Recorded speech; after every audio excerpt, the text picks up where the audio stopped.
It is the Big Ten opener, folks, for the Buckeyes, and maybe a little bit more resistance than we initially anticipated in East Lansing. Welcome to Buckeyes Live right here at the Voice of College Football. We come your way typically on Wednesday, 11 a.m. Eastern Time. Please subscribe and just go ahead and hit that like button. We got Steve Hellwagon, of course, from Bucknuts, and we've got Tony Girdman from BuckeyeHuddle.com and also the Buckeye Weekly podcast. Guys, how we doing? Doing great. Doing well. And heading out on Friday or Saturday? We're going, I don't know. Tony, what are you guys doing? We're still heading out on Friday to be there for Team Arrival in East Lansing. So, okay. No, we're not interested in any of that frivolity. So, frivolity. Well, when Mark D'Antonio was there, he got this program to a situation where a night game in East Lansing was a pretty daunting task, both on the field and then also in regards to the atmosphere, considering Michigan State's start, which could really be nice if Aiden Childs hadn't thrown into double coverage against Boston College. This crowd, this team should be pretty psyched for this game. Do you guys expect a fairly electric atmosphere? Yeah, I think my experience there is it is a great place to go watch a game.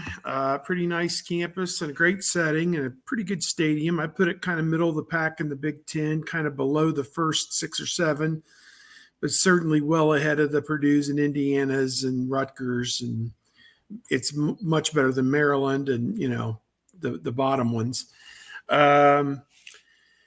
Northwestern, the old place, probably the new place will be nicer. But at any rate, it's usually pretty good crowd for the first half. The last time they were there, Ohio State just blistered them. And the game was over at halftime. There was one time, probably 10 or 15 years ago, the Detroit Tigers were playing a playoff game the same day.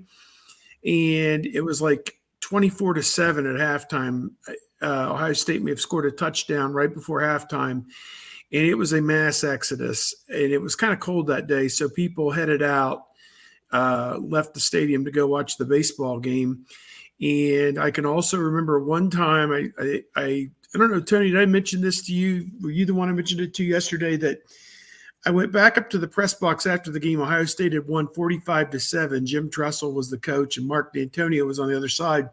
And I saw Mark D'Antonio after the game. He was going up to film his coaches show up in the broadcast booth, and he looked like somebody had shot his dog. That like his best friend had just, racked him 45-7. It was bad, but D'Antonio definitely got his revenge in 2013. They beat Ohio State to win the Big Ten championship. And then, or rather they beat Ohio State in the Big Ten championship game. And then in 2015, they beat Ohio State in Columbus, went on and won the Big Ten championship and got into the college football playoff. So he did exact this pound of flesh a little bit from Ohio State, but really, since they played each other in I want to say 2016, and it was 17-16, and it was a miserably cold day up there in East Lansing, it's been very lopsided ever since. Ohio State's won the last 8 games in the rivalry and the last 9 trips to East Lansing, going back 25 years to 1999. And Michigan State beat Ohio State up there 23-7 that day. Just a miserably awful day for Ohio State. But Ohio State's dominated this rivalry. Other than those 2 losses in 2013 and 2015, Ohio State's pretty well dominated the modern era of this rivalry. And it has it's margins of 20 to 30 points on average. Yeah, but even with that, I still feel like 24 points in this game is a lot. Oh, no doubt. For Ohio State to be favored by in the Big Ten opener. Too much. But yeah, just looking, back to that 1999 game, the last time Ohio State lost in East Lansing. The 2014 game was awesome in East Lansing because that was 2 very good teams. Ohio State came back. That crowd was awesome. The ending of that game, and then Ohio State pulled away, obviously as part of their road to the national title. That one will always stick with me as a fun one. And then the year after that, being down on the field as Michigan State was getting ready for the game-winning field goal, and it's cold and miserable and raining, I went and walked behind the field goal post so I would know, like, get a perfect bird's eye view, or I guess a worm's eye view of the field goal as it happened. And yeah, that was not a good crowd. That was not a happy crowd that day. But I was a student, as a senior in 1998, so I know what they were going through in that one when Michigan State came from behind and probably to beat the Buckeyes in 1998. So the this is a rivalry that we talked about this, I think, on yesterday or today's Buckeye Weekly podcast. Every generation has their Michigan State game of Buckeye fans, basically. And we'll see it. Has the next generation started, or do they still count towards 2015, or are we now past that? Is this the new generation? I guess maybe they're waiting for their first Spartino.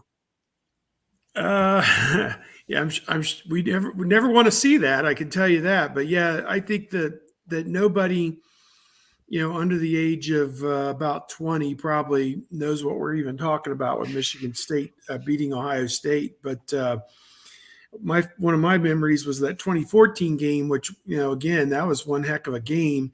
And Ohio State went on the road that year and had to gut one out at Penn State, and then it's a top 10 matchup at Michigan State.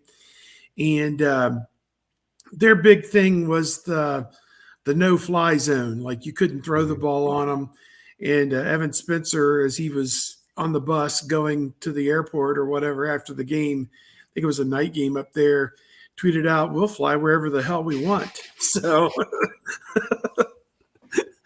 that was pretty good. And, of course, the Michigan State, that game the next year was so weird. It was rainy, snowy, sleety, and all this intrigue about whether or not Ezekiel Elliott was healthy or not. Mm-hmm. Then they play him, and he can't do anything. And you had Cardale Jones sitting there on the bench when JT Barrett couldn't throw the ball in the ocean, and they never once deviated.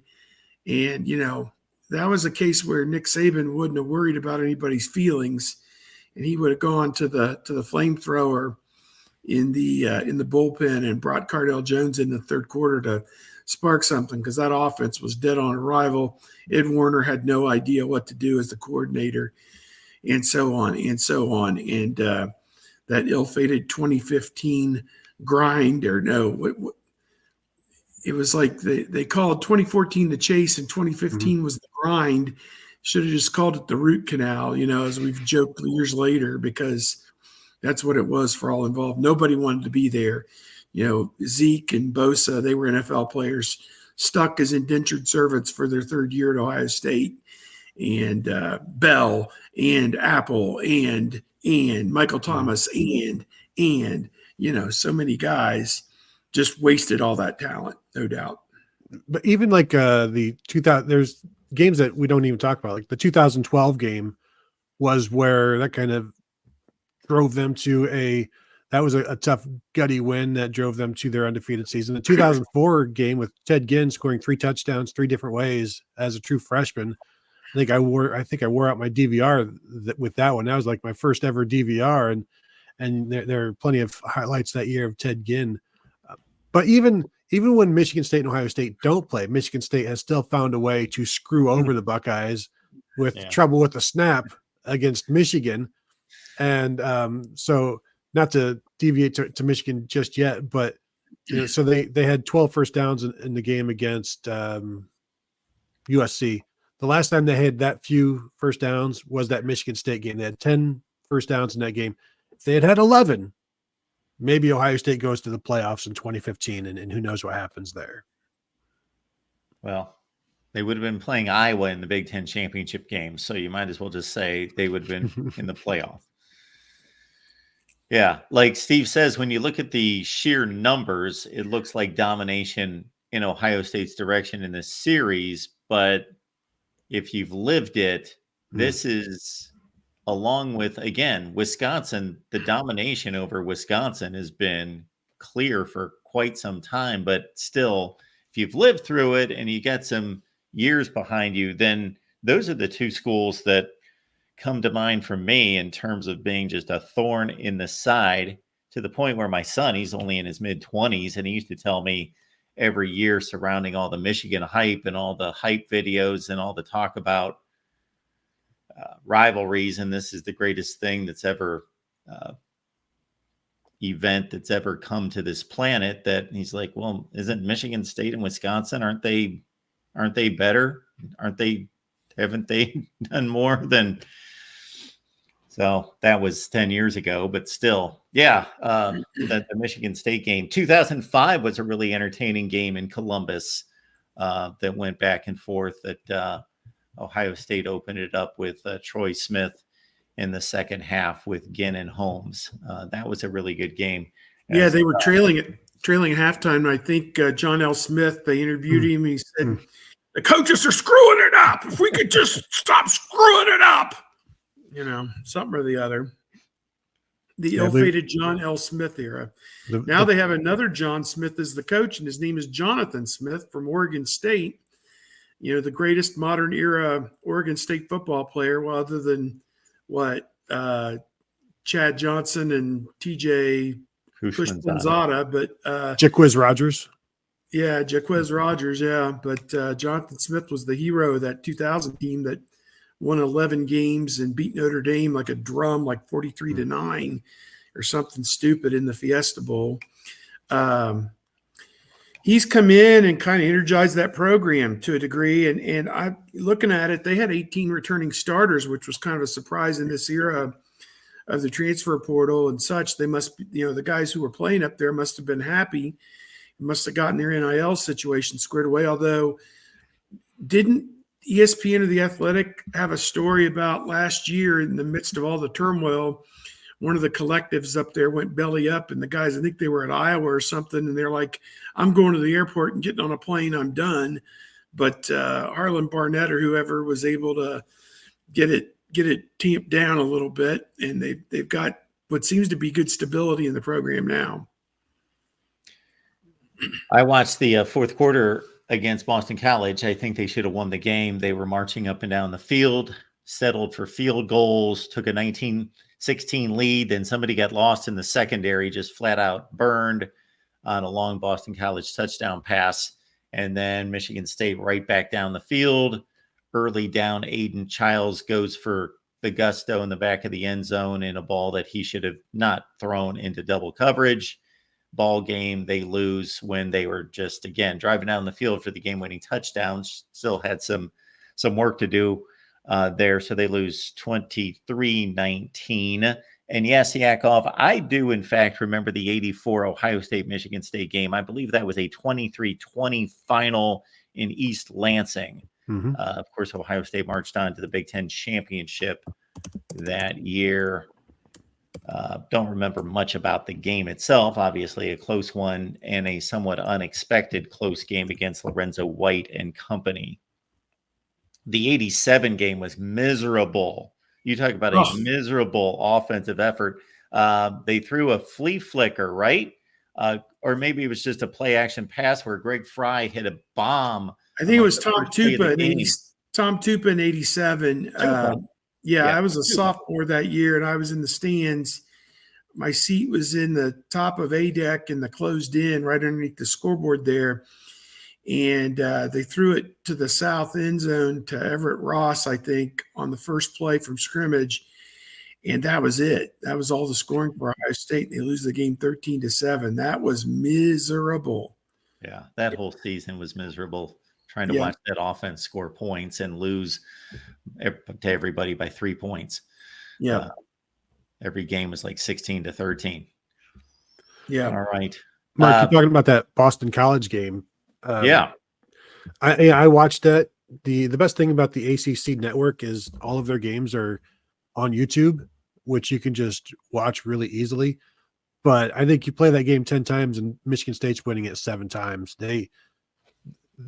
Aiden Childs threw 3 interceptions. The one at the end, he threw 2 that were just off target, but then also threw another 2 or 3 that were into double coverage that were dropped by defenders. Like, he could have thrown 5 or 6 interceptions in this one, just 3 from inaccuracy and 3 others from just throwing into double coverage. So I think there's going to be possibilities there for the Ohio State defense for sure, but also he's a playmaker. Like, he will run around. He can throw all of the throws. He can't make all of the throws, but he'll throw them. And the way I equate it is to somebody that will shoot a bunch of threes and maybe they shoot like 25%, but they have the confidence to take them, which means they can sometimes make them. So he's got the confidence to take all of the throws. Sometimes he can make them.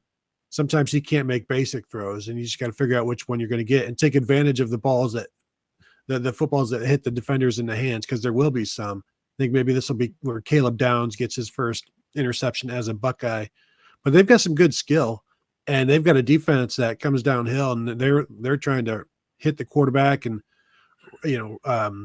Castellanos was running around, and they were getting him in the backfield. So I think that's after watching this and seeing them already win at Maryland, which, say what you want, Michigan State and Maryland are very similar. To go on the road and win a Big Ten team against a team that is similar to you, you got to give them credit for that. So that's why I say 24 points seems like a lot. I'm not going to be shocked when they cover, because this is Ohio State and they've got all the talent in the world. But still, I think there are some possibilities for some big hits here for Michigan State, but they have to execute, and that's something that you can't predict with quarterback. Absolutely. I would like to go back and catch earlier portions of the game. I was locked into other primetime games, but again, this was much more entertaining than watching Oklahoma try to get a first down against Tennessee. And boy, oh boy.